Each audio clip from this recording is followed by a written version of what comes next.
Boas pessoal, dirigimos mais uma vez a um evento a convite da Sony Portugal, desta vez ao lançamento do Until Dawn. Viemos falar com o Will Byles, diretor criativo da Supermassive, e também ouvimos uns rumores que mais tarde poderemos, se calhar, entrar em contacto com um ou outro dos atores que deram voz a uma das personagens aqui do jogo, pelo menos na versão portuguesa. Esperamos que fiquem por aí, vamos ter boas novidades. Até já, sabem, meter like ajuda sempre. Obrigado, pessoal. Ei Josh, andar por aqui sem água quente não faz muito sentido, não é? Pois é, apenas tens de ligar a caldeira, está na cave. I have had some strange personal experiences, I have to say, but not this one specifically. But yeah, oh yeah. Uau, o que é que foi aquilo? The actual influences for the game's story and the horror have come from very many horror games and horror films that we've looked at. Things like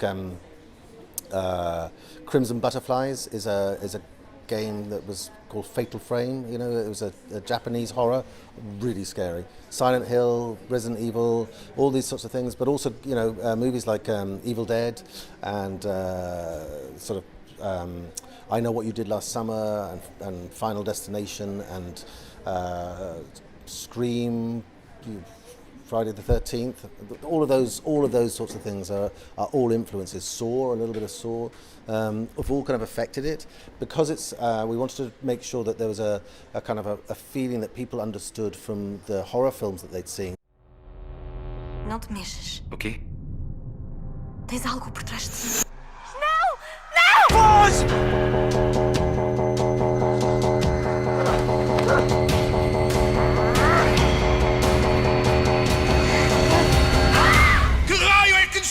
I generally describe it as a playable horror movie, but it's more than that. It's not just It's not like an adventure game with a book where you just turn the page and go okay and move on.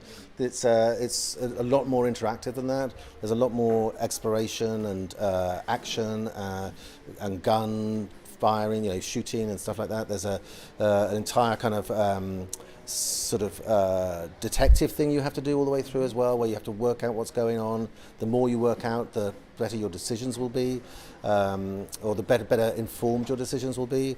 Also, you have this thing where when you get to a decision, because it can so massively affect your fate, you know, you can literally kill you.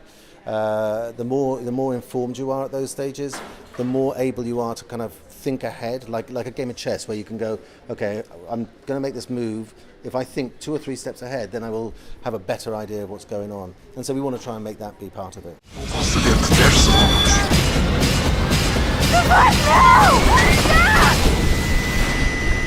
All the characters can die, but you have to be in a place that kills you. You know, so it's not like not one set place. There's hundreds of set places. So yeah, character can die multiple. in lots of different places. Yeah. It's not just one. No, absolutely. But you can't like get them all up there and like a bomb drops and they all die. You know, that would be well, I mean, we could have done that, but that would be quite slow. And also we separate the characters out, so they go into pairs, like I showed upstairs in the demo. We have 2 characters and they're walking along together. If one of them dies, that story still goes on, but with only one of the characters left.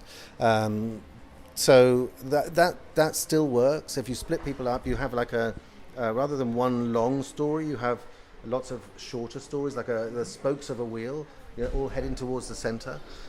So it makes it much easier to. So if one of them dies, you still have all these other stories going to happen. So that's how we make it work.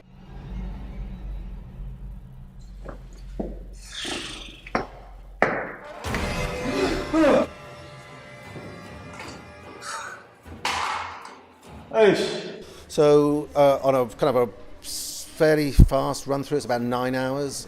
It depends if you're really like an explorer. If you look for everything, it'll be more like 15 hours. The number of endings is literally thousands, but it's not that they're all different in that one of them is in Hawaii and one of them's in London and one of them's up the mountain. They're all based on the story that was going on that you followed. So if you follow one path and say at one time Sam dies, that story now is peculiar. That ending is one ending with Sam in there, but if Sam dies and then Ashley dies as well, that's a different ending. If you have do you see what I mean? So it's it's not just that yeah.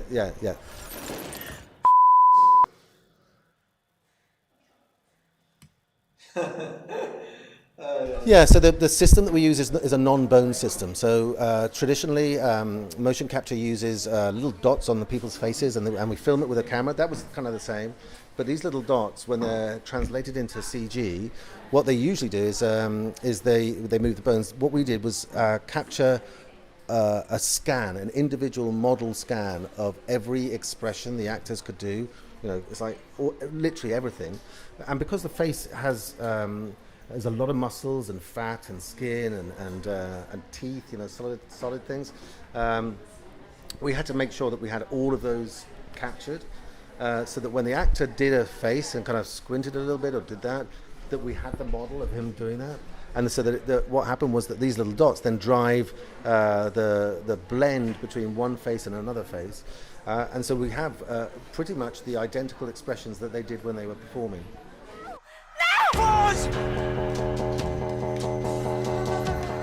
So definitely sequels is hard because we don't know how many people will be at the end of your game. So they could all be dead, and then obviously a sequel for that is tricky. We did think about that, but it's like I say, that's tricky. Definitely want to do more horror games. I really, we've got to see how this goes. If this is received well, then we'll.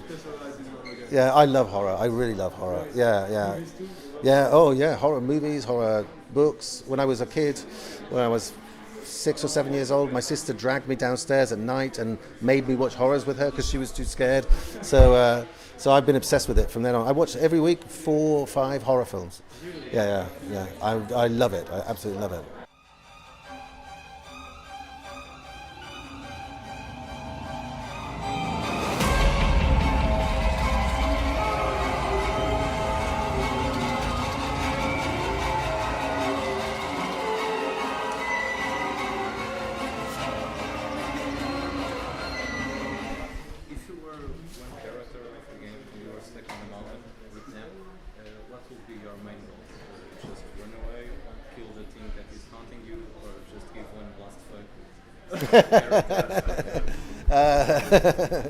It's a good question. I think,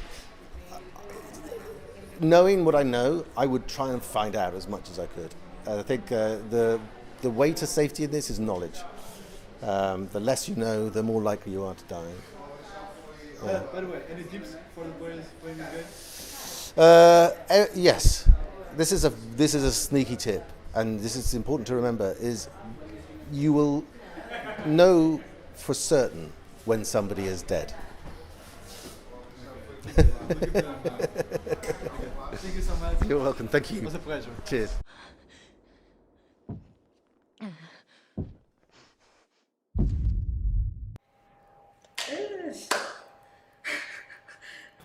Morri.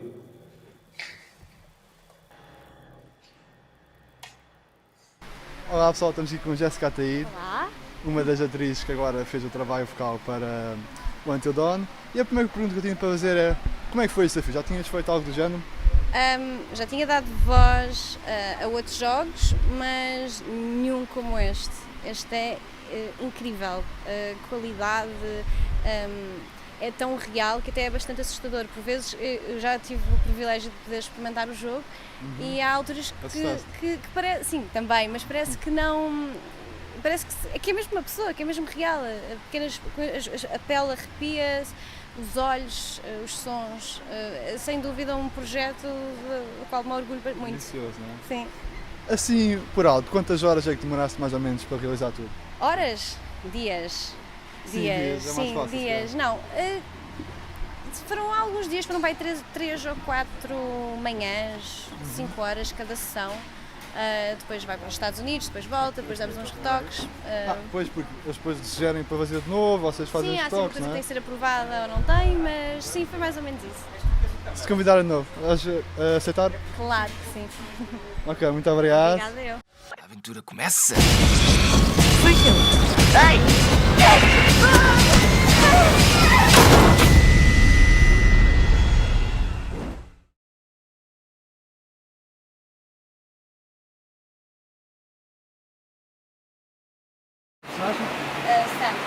Sam. É calma. Alô. É para ser calma.